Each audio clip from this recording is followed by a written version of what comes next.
Ngiyababingelela abazalwane egameni lomfowethu uKristu oyinkosi yethu. Amen. Masikhuleke. Mdali wamazulu nomhlaba, Thixo olungileyo, sibonga umusa nothando nokulunga kwakho ukuthi usigcinile kwaze kwalana, wasivusa kade silele sithathe umfanekiso wokufa. Esikhathini samanje uthembekile, waze wasilungisela lesi sikhathi sokuthi sikwazi ukuzwa izwi lakho. Nkosi, kukuhle. Sicela Nkosi ukuthi uthambise iy'nhliziyo zethu ukuze sizothi nxa sikuzwa sikuzwe silamukele. Bese siyacela kuwe Baba olungileyo amandla okulikholwa nawe ukuhamba njengokuxwayisa nokukhuluma kwakho. Cela uhlale endebeni zomlomo wami. Nkosi, uba ngikhulumayo ngikhulume kukaNkulunkulu, nolaleleyo asinde, nami uqobo ngisinde. Egameni leNkosi uJesu Kristu ngiyakhuleka. Amen. Kuphinde ngibingelele abazalwane egameni elihle lomfowethu uKristu oyinkosi yethu. Amen. Seku-part 2 wesifundo 5 osihloko esithi uSathane isitha sika-Nkulunkulu. Singakaqhubeki, mhlampe sikukhumbuzane sikufundile izolo. Sifunde indimana yekhanda eyengamele lesi sifundo, u-1 John 3 verse 8, uJohane wokuqala u-3 verse 8, obufundeka kanje: ubuthi owenza isono ungokaSathane, ngokuba uSathane uyona kwasekuqaleni. Indodana kaNkulunkulu yabonakaliswa ngalokho ukuze ichithe imisebenzi kaSathane. Yebo, lokho sikufundile izolo ukuthi umuntu ukuze ezoba ngokaSathane kufuneka enze isono, ngoba uSathane uyona kwasekuqaleni. Sabuza ukuthi konje isono siyini-ke? Uma kuthiwa ngenza isono sengingokaSathane, ngingakugwema kanjani ukwenza isono? Siyini isono? Safunda u-1 John 3 uverse 4 noma uJohane wokuqala u-3 uverse 4 othini? Ositshela ngokusobala ukuthi owenza isono uyeqa nomthetho, ngokuba isono singukweqa umthetho. Isono siyilokho-ke ukuthi uNkulunkulu esekhulumile wabeka umthetho, bese umuntu enza okuphambene nokukhuluma kaNkulunkulu, kweqa umthetho lokho. Lowo muntu ube sebizwa ngokuthi uyona.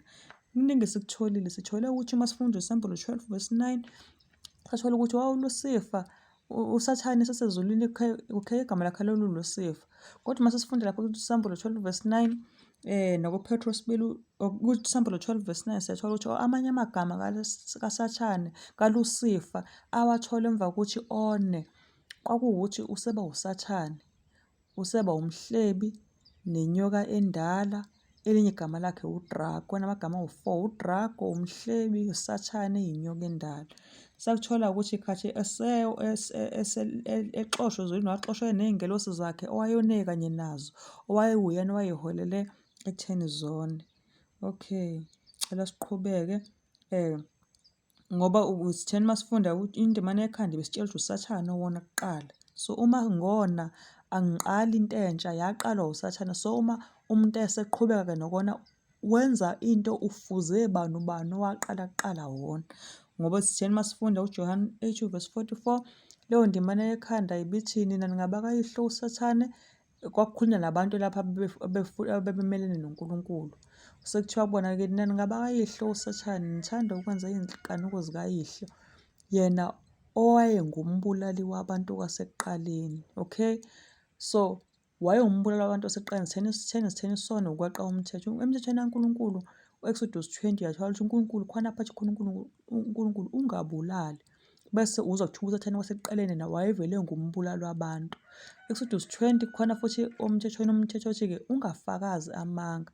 Uma ufunda uJohane 8 verse 44, kuze kuthiwa-ke uSathane unguyise wawo, kuze kuthiwa akemi eqinisweni ngokuba uyise wamanga. Nxa ekhuluma amanga ukhuluma okungokwakhe. So ngabe ngiqamba amanga yini na? Qamba amanga akuyona into eqala ngami noma into eqala ngalesi sizukulwane, kodwa waqala kuqala ukumelana nomthetho kaNkulunkulu, waqamba amanga ukumelana nomthetho kaNkulunkulu, wabulawa uSathane loyo. So bonke-ke abenza lokho babe sebeba ngabakhe. Engathi futhi sikufundile izolo, sitheni masifunda uHezekiel 28 verse 12 kuya 15, safunda ukuthi uNkulunkulu wayemdale uSathane, wamuhle physically, umbuka wayemdale ngamehlo anqabileyo. So le mfundiso yokuthi uSathane mubi, uneyimpondo namabibane, uvutha iy'mpondo ey'bomvu noma mnyama, indoda emnyama, asisilo iqiniso. uNkulunkulu wayengamdalanga kanjalo, wayemdale wamuhle ngokwembonakalo yakhe, eyisidala futhi enesikhundla esikhulu ezulwini. So uma kuthiwa mubi akushiwo ukuthi-ke mubi physically, kushiwo ngezenzo zakhe ukuthi mubi ngoba umelana nentando kaNkulunkulu. uNkulunkulu uyakhuluma, uSathane uyaphikisa. Mese isimilo sakhe mase sesenza ukuthi kuthiwe uSathane mubi, hhayi ngoba nakho wayemubi physically. Amen. Cela singene usukwini lanamhlanje. Usukwini lanamhlanje xa siqala sifunda umbuzo, okay, ngicela uyiphinde indemane ekhanda okuyiyona engamele lesi sifundo. U1 John 3 uvesi 8 othi owenza isono ungokaSathane ngokuba uSathane uyona kwasekuqaleni. Indodana kaNkulunkulu yabonakaliswa ngalokho ukuze ichithe imisebenzi kaSathane. Umbuzo mhlawumbe umuntu akazozibuza wona ekhaya ukuthi moya muni wokunxanela owagcwala kuLucifer. uLucifer igama elisho ukuthi umphathi wokukhanya. Kwakuyigama likaSathane, kwakuthiwa uLucifer, igama lakhe lithi Lucifer lisho umphathi wokukhanya, engakoni wayenegama elihle kangaka owayeliqanjwe uNkulunkulu wakhe owadala amazulu nomhlaba, ngoba wayemdale wemuhle wamnikeza negama elihle. Mase sikuthiwa khona umoya wangena uLucifer ozowuthola laphana ku-Isaiah 14 uvesi 12 kuya ku-14 uthi, Isaiah 14 verse 12 kuya kuvesi 14 uthi-ke, yeka ukuwa kwakho ezulwini. Okay, ngicela uqala phansi. Isaiah 14 verse 12 kuya kuvesi 14 uthi-ke, yeka ukuwa kwakho ezulwini, khwezi elikhanyayo, ndodana yokusa, nokunqunyelwa kwakho phansi, wena owawuthobisa izizwe. 13, wena wathi enhliziyweni yakho, ngiyakukhuphukela ezulwini, ngiphakamise isihlalo sami sobukhosi phezu kwezinkanyezi zikaNkulunkulu, ngihlale entabeni yomhlangano ngasekugcineni kwasenyakatho. 14, ngiyakukhuphuka phezu kwezindawo eziphakemeyo zamafu, ngizenze ngibe ngangophezu konke. Amen. uSathane masithola la waba nomoya wokunganeliseki. Okay, waba nomoya wempakamo, wafuna ukuphakama edlule uNkulunkulu.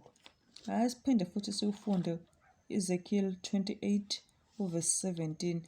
Yabo, siphinde sifunde incwadi Hezekeli 28 uvesi 17. Lapho uNkulunkulu khona athi khona, inhliziyo yakho yakhukhumala ngobuhle bakho, wonakalisa ukuhlakanipha kwakho ngokukhazimula kwakho. Impakamo, waba nempakamo enhliziyweni, waba nenkukhumalo enhliziyweni, wafisa, wahaha, wanganeliswa ukuthi udalwe wamuhle, wanikwa isikhundla esiphezulu. Wathi esuka wavela uSathane wafuna ukuba ngangophezu konke. uNkulunkulu emnikile ubuhle, emnikile izinga, kodwa yena akumenelisanga konke lokho. Waba nempakamo, waba nomoya wokunganeliseki, wafuna nanobe kungesikhona wakhe. Sithe masifunda imiyalelo eyishumi umthetho kaNkulunkulu izolo futhi Exodus 20 verse 17, no, akusona uvesi 17, uvesi 16, uNkulunkulu uthi uvesi 17 ngiyaxolisa, uthi uNkulunkulu ungafisi indlu yamakhelwane wakho, ungafisi umfazi kamakhelwane wakho. Kuningi. So umoya wokuhaha uNkulunkulu ewunqabile. Ilowo moya-ke uSathane waba nawo, waba nomoya wempakamo, ukukhukhumala, waba nomoya wokuhaha, umhawu, ubugovu, umhobholo. Ayisiqapheleni lana-ke bazalwane. Kuthiwa kancane wabe lokhu uSathane ezitika ngokunxanela ukuziphakamisa, noma yonke inkazimulo yakhe yayivela kuNkulunkulu. Le ngelo senamandla yafikelwa ukuba iyithabathe kube ngathi ivela kuyo. uSathane emuhle, lobu buhle yakhe wakhohlwa ukuthi le nkazimulo yakhe ivela kuNkulunkulu, wabe seyitshela ukuthi ivela kuyena. Kuthiwa engeneliswa yilesi sikhundla sakhe, noma wayefumana udumo ngaphezu kwebandla lasezulwini, wazidela ukuba anxanele udumo olwalufanele umdali kuphela. Esikhundleni sokuba afune ukuba enze uNkulunkulu akhule ekuthandweni nasekuthobelweni izidalwa ezinye, kwaba yinkazimulo yakhe ukuba azizuzele yena, ukuba zizihloniphe futhi zikhonze yena. Kuthiwa wanxanela inkazimulo leyo uNkulunkulu uyise ayeyinike uNkulunkulu indodana. Le nkosana yezingelosi eyayilucifer yafisa amandla ayeyigunya lobukhosi likaJesu Kristu. ulizwi. So uLucifer wabe sekhohlwa ukuthi uyisidalwa, wafuna ukubanga nomdali, uNkulunkulu umdali. Wafuna inkazimulo uNkulunkulu Baba akayinikeze uNkulunkulu indodana uJesu Kristu. Kushuthi wathi uma ebona uJesu Kristu wazibona engathi useyalingana naye. Wakhohlwa ukuthi uJesu Kristu ungumdali, yena uyisidalwa. Kuthiwa kwaba uhlobo oluphambili kakhulu lwenkohliso kaSathane ukuba agcine izingqondo zabantu zixakekile ukufunisisa nokuqagela maqondana nalezo zinto uNkulunkulu angazivezanga futhi angafuni ukuba thina sizizwisise. Kwaba njalo ukulahlekelwa indawo kukaLucifer ezulwini. Waqala ukuba angabe esaneliswa ngoba izimfihlakalo zonke amacebo kaNkulunkulu akazitshelwanga. Abangeke emva kwalokho ebona ukuthi sekukhona agodlela khona esakhathalela konke okwambuliweyo maqondana nomsebenzi wakhe wesikhundla esiphakeme ayesinikeziwe. Uyazi, ngokuvusa ukungeneliswa okunjalo ezingolosini ezazingaphansi kwakhe, wenza ukuba ziwe lezi zingelosi owathi uma ey'dukisa waduka kanye nazo, esikhulume ngazo kuSambulo 12:9 lapho kuthiwa wabe sewa waphonswa phansi nezingelosi zakhe. Kuthiwa manje ufuna ukufaka ezingqondweni zabantu lowo moya onjalo nokubaholela futhi ekudeleni umthetho kaNkulunkulu. Yazi, mhlampe-ke sisakhuluma la, umuntu engazibuza umbuzo ukuthi-ke kwenzakalani ezulwini ngenxa yokuhlubuka kukaSathane? Yini eyenzakala ezulwini ngenxa yokuhlubuka kukaSathane? Uma sifunda iSambulo 12, iSambulo 12 uvesi 7 kuya kuvesi 9, ngicela siwufunde. Isambulo 12 verse 7 kuya kuvesi 9, ofundeka kanjena. Uthi, okay, isihloko sithi uMikhayeli uyalwa noDrago, sikhumbula ukuthi thina uDrago elinye igama lisho uSathane. Uvesi 7 uthiwa-ke, kwase kuba khona ukulwa ezulwini. uMikhayeli nezingelosi zakhe balwa noDrago walwa nezingelosi zakhe, kepha kabaze banqoba oDrago, nendawo yabo ayabe isafunyanwa ezulwini. Wayesephonswa phansi uDrago omkhulu, inyoka endala ethiwa umhlebi noSathane, odukisa izwe lonke. Waphonswa phansi emhlabeni, nezingelosi zakhe zaphoswa kanye naye. Amen. Emva kokuthi nje uSathane ehlubukile waba neqoqo ley'ngelosi akazosebenza nazo ukuphikisa uNkulunkulu, kwaba sekubakhona ukulwa-ke ezulwini. Lezi iy'ngelosi zingakuyena, kodwa behlula bayitholelanga indawo, base bephonswa phansi emhlabeni uDrago yena ney'ngelosi zakhe. So uma ufunda uLuka 10 uvesi 18, khona uLuka 10 verse 18 ufundeka kanje. Uthi Luka 10 verse 18, wathi kubo, okay, ngabona uSathane ewa ezulwini njengonyazi. uSathane esehluliwe ezulwini, sebemkhiphela ngaphandle, bamthi saca, wawa njengonyazi. Usho njalo uLuka 10 verse 18, akusini. Uthi wathi kubo, ngabona uSathane ewa ezulwini njengonyazi. Verse 10, uma usithola isifundo uSambulo 12 verse 7 verse 9, hhayi ukuthi wayiwela, kuthi wena wabe sephoswa phansi, nezingelosi zakhe zaphonswa kanye naye. Amandla kaNkulunkulu avela amuthi nje saca kwanjengathi ubephoswa unyazi. Yabo, ngoba kuthiwana wambona uLuke 10 verse 18 ewa njengonyazi. Mhlawumbe umuntu uzozibuza ukuthi waya kuphi uSathane nezingelosi zakhe na? Kodwa Nkosi, sesifundile nje iSambulo 12 verse 12. ISambulo 12 verse 9 ingakaphenduli nje besithi-ke, wayesephonswa phansi uDrago omkhulu, inyoka endala ethiwa umhlebi noSathane, odukisa izwe lonke. Waphoswa phansi emhlabeni, nezingelosi zakhe zaphoswa kanye naye. Mhlampe ake sifunde uSambulo 12 verse 12. Isambulo 12 verse 12 othi, ngalokho thokozani nina amazulu nabahlala kuwo, maye kuwe emhlaba nakuwela ulwandle, ngokuba uSathane wehlele kini nolaka olukhulu, azi ukuthi unesikhathi esifushane. Amen. Uyazi uSathane uyazazi ukuthi unesikhathi esifushane. Sengathi nathi besingazi ukuthi isikhathi siyaphela, siphila lapha emhlabeni. uNkulunkulu uthi maye kuwe emhlaba, ukhala uNkulunkulu ngoba uyazi ukuthi uSathane oze emhlabeni lapho esihleli khona thina unolaka, unonya. Uyazi isikhathi sakhe esifishane. Ibuhlungu-ke le ndaba ngoba indlela esiphila ngayo siyabonakala ukuthi asiqondi ukuthi sihleli nesidalwa esiyingozi kangakanani emhlabeni. Ekuze izulu uqobo lithi maye, thina sithi kumnandi. Uyabo? Sithi thina hayi kumnandi, kodwa uNkulunkulu uthi maye. Le nto isho ukuthi ingqondo zethu zilimele, kodwa ngenxa yokuthi sifunda, ngenxa yokuthi uNkulunkulu ezambula ezazisa kuthina, siyakholwa ukuthi sizokuba nokuqonda okufanele okunjengokwakhe. Uthi uNkulunkulu kuSamuel 12:12, ngalokho thokozani namazulu nabahlala kuwo, maye kuwe emhlaba nakuwe lwandle, ngokuba uSathane wehlelekile nolaka olukhulu azi ukuthi unesikhathi esifishane. Amen. Singakhohlwa thina masifundo uJohn 8:44 sithola ukuthi uSathane ungumbulali wabantu wasekuqaleni. So izulu lithi maye ngoba liyazi ukuthi ngeke kube khona uSathane emhlabeni singafi. Yabo? So ukufa kwabantu uSathane vele okuphilela lokho ukuthi ubulala abantu. Ze sithole ukuthi akame eqinisweni. Uyabo?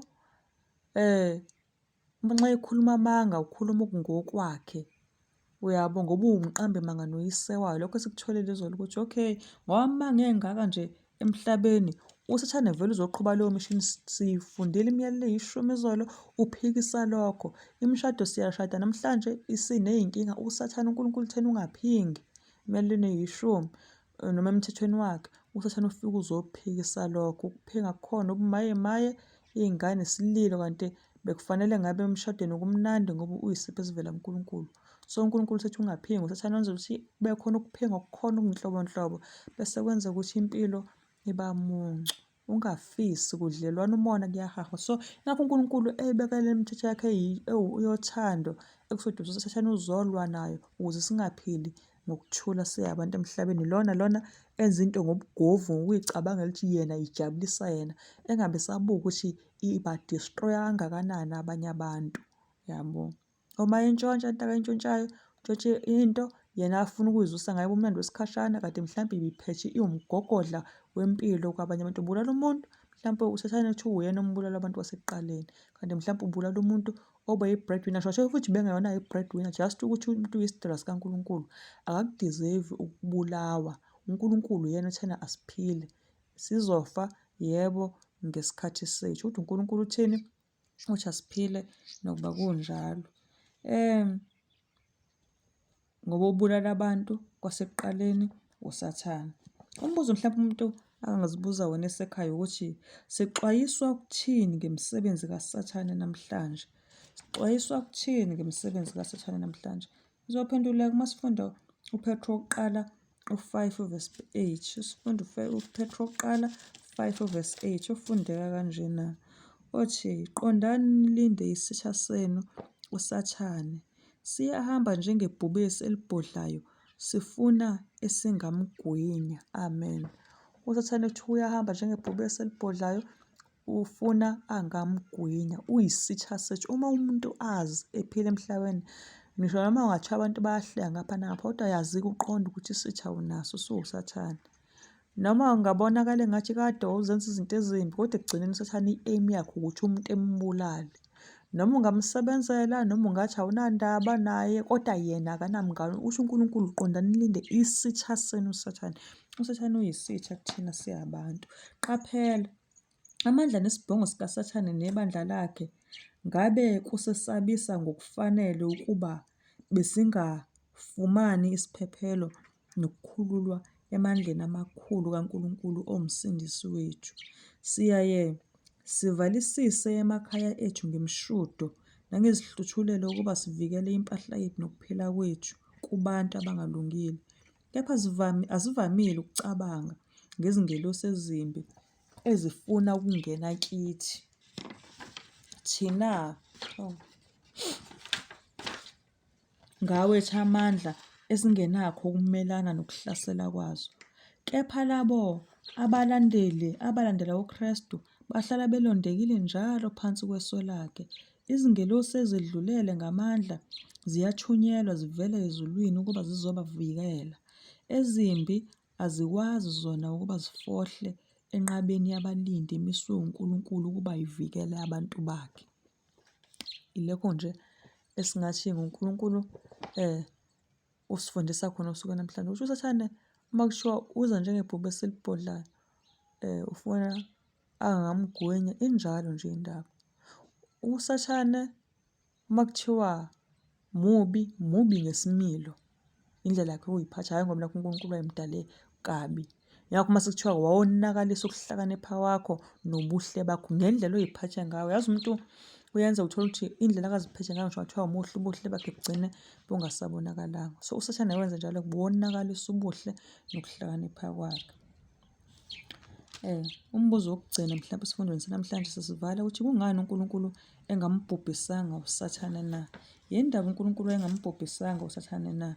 Lokhu siyakuthola uma sifunda uPetru wesibili 3:9. uPetru wesibili 3:9 la uNkulunkulu athi khona, inkosi ayilibali ngesethembiso sayo njengalokhu abanye bethi kungukulibala, kepha iyanibekezelela, ingathandi ukuba kubhubhe namunye, kodwa ukuba bonke beze ekuphendukeni. uNkulunkulu akujabulela ukubulala, kodwa besibekezelela efuna ukuthi siphenduke. Qaphela-ke, noma wayeselahliwe ezulwini uSathane, uNkulunkulu onokwazi konke akazange ambhubhise uSathane. Njengalokho inkonzo eyamukelekayo kuphela kuNkulunkulu yileyo nkonzo yothando. Ukumkhonza kwezidalwa zakhe kufanele kusekelwe phezu kokweneliswa ukulunga kwakhe nothando lwakhe. Yazi iy'dalwa ey'hlala ezulwini nasemhlabeni zingakakulungeli ukuzwisisa ngemvelo nomphumela wesono, zazingeke zibone zizwisise ngaleso sikhathi ukulunga kukaNkulunkulu uma uSathane bebhujisiwe.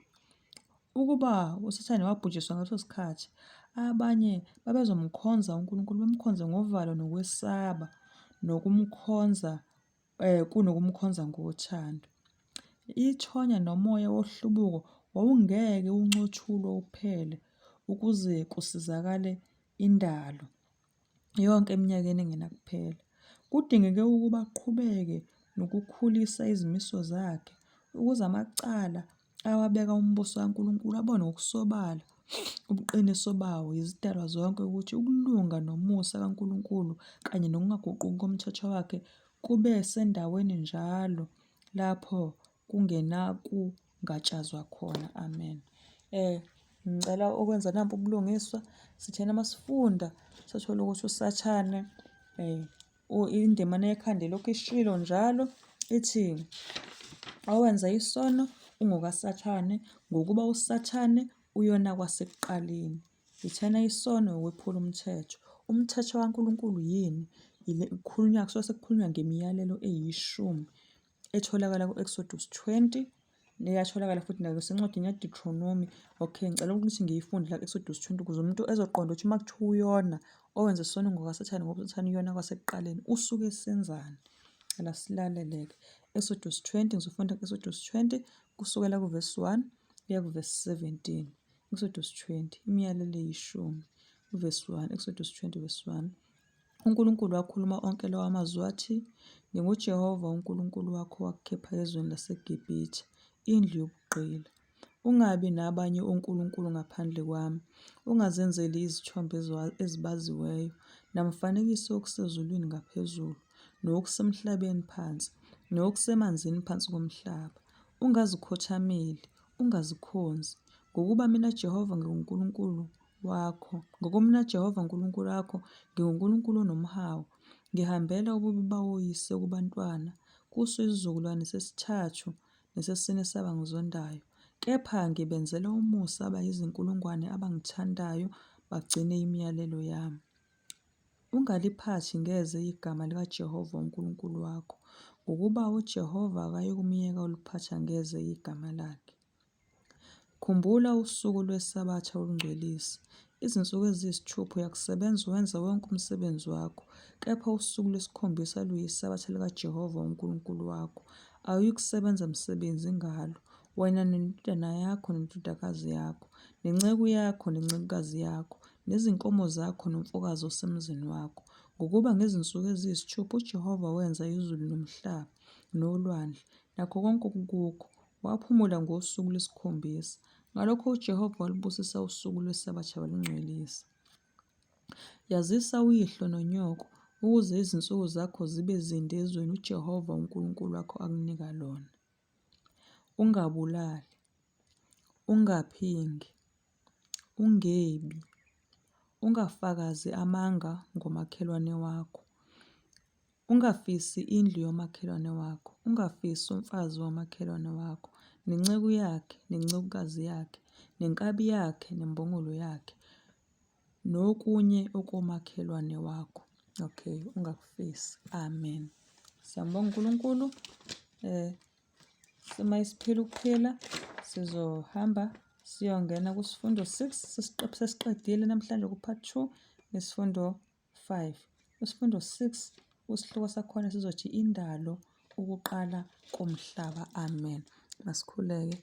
Siyabonga mdali wamazulu nomhlaba, umusa nothando lwakho, izwi lakho siphe lona. Sibonga Nkosi ukuthi sazi ukuthi ngoba sihlale sivalile endlini zethu, sikhona isitsha esisuwela emhlabeni, isitsha somuntu wonke. Noma iy'nhliziyo zethu ngathiwa besisey'khohlisekile zilele, sicela Nkosi uziphe ukuvuka. Siqonde ukuthi Nkosi simele ukuba sibe sezandleni nasemaphukeni akho, ukuze lesi sitha esibonakala sinjengebhubesi siza bese silwelwa izulu, silwelwe nguwe Nkulunkulu. Siyabonga ukuthi uzivuse iy'ngqondo zethu kalokhu. Siyabonga futhi ukuthi uze siqiniseke ukuthi lesi sitha noma singaphucwanga asiphucwanga amandla, ingakho izulu lithi maye kuwe emhlaba, ngoba sasazi ukuthi uSathane uzolwa ngamandla akhe, kodwa waphucwa inkazimulo. Ngoba enamandla enjalo siyakholwa ukuthi thina Nkosi sizomnqoba masinga kuwe, ngoba wena Baba olungileyo uzobe usuphenduka uba ngamandla ethu. Cela ube nathi sisazindla ngalamazwi osukwini namhlanje, anelise asuthise imiphefumulo yethu. NgoJesu siyakhuleka. Amen.